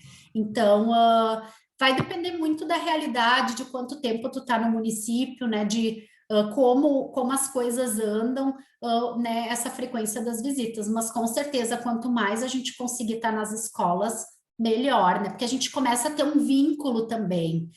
A gente não passa a ser vista só, lá vem a Nutri fiscalizar o que a gente está fazendo, né? A gente consegue ter esse vínculo também maior com as escolas. Ali, né, a Aline colocou que colocaram ela na comissão de licitações.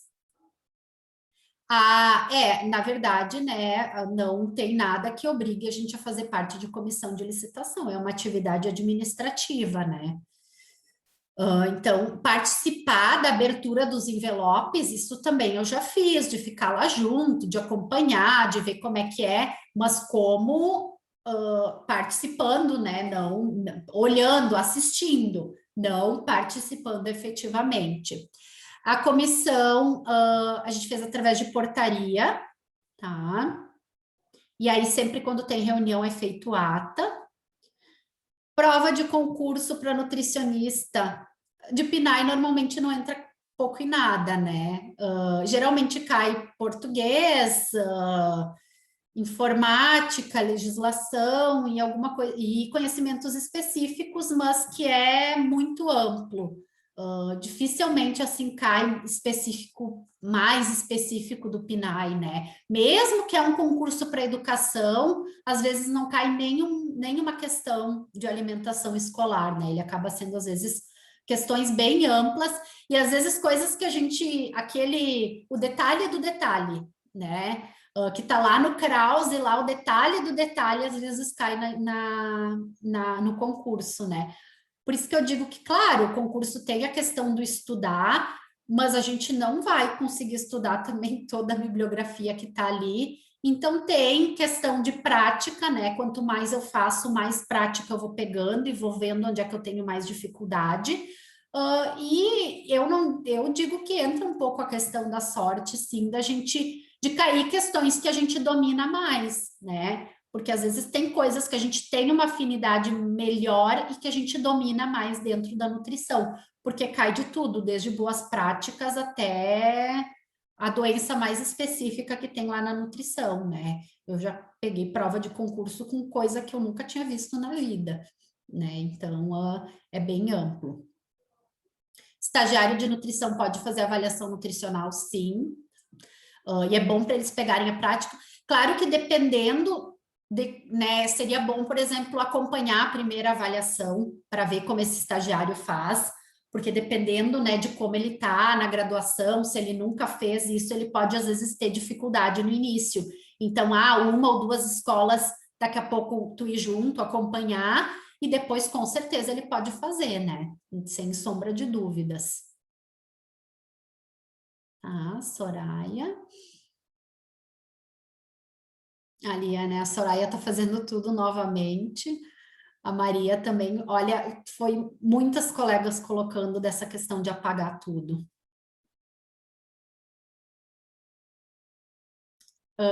Os kits, né, que é uma coisa mais nova na alimentação escolar, que eu digo no PNAE, né, que começou no ano passado. Esse ano eu ainda não fiz kit em nenhum dos municípios que eu trabalho, né, a gente ainda não montou, porque as aulas agora tá fazendo um mês, então tá nesse volta, não volta, volta, não volta, porque tinha voltado no ano passado, né, tinha então retornado. Em um dos municípios retornou tudo, né, da educação infantil ao ensino fundamental, no outro voltou à educação infantil, então esse ano ainda não se fez kits.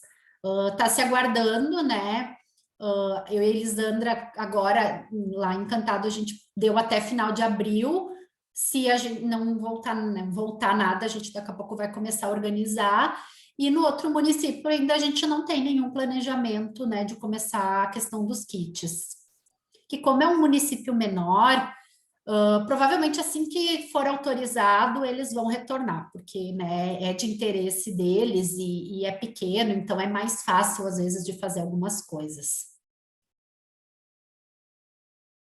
Eliana. Uhum.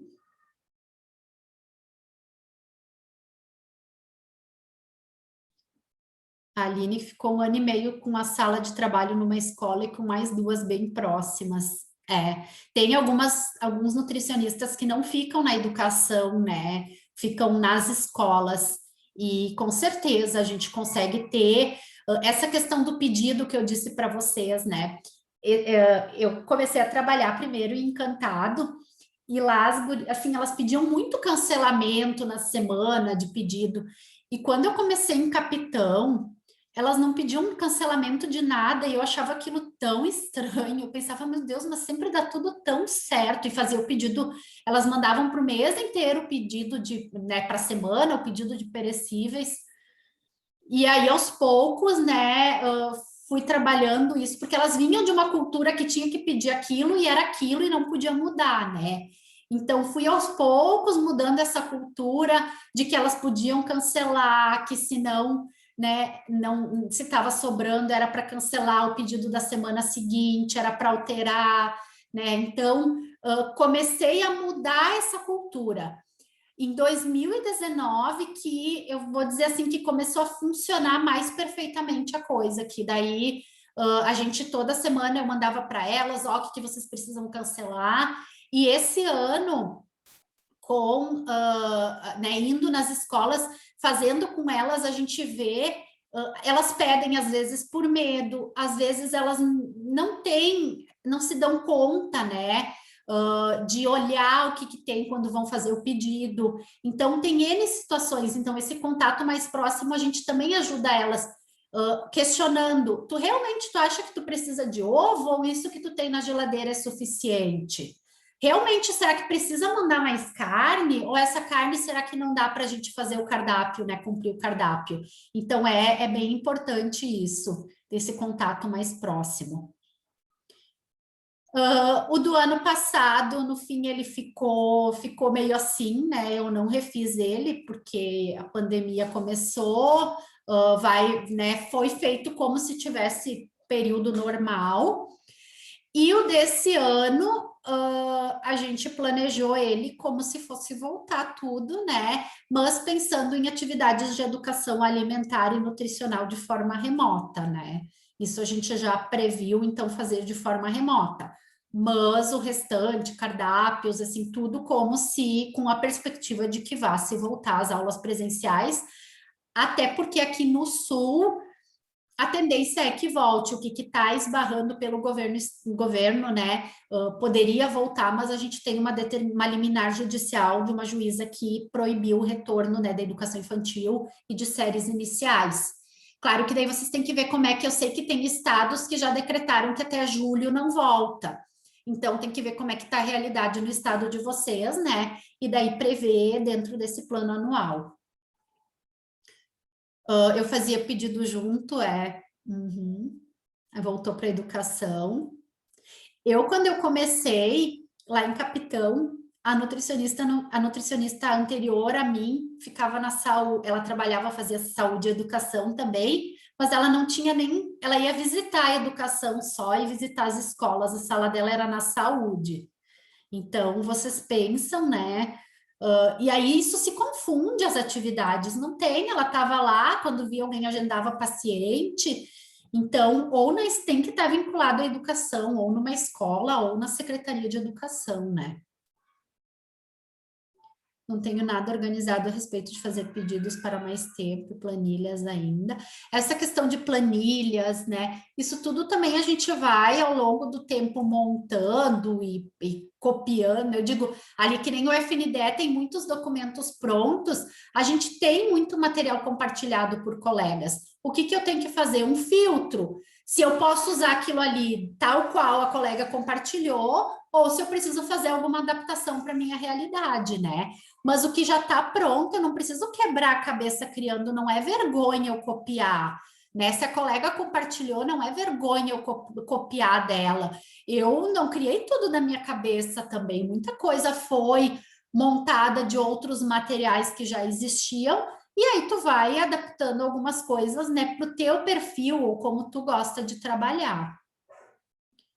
Levantamento de utensílios, né, para iniciar o treinamento de merendeiras. Isso aí. Mais alguma pergunta?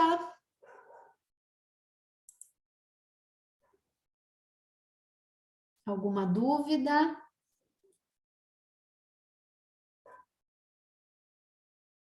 Não? Então, eu vou pedir quem quiser abrir a câmerazinha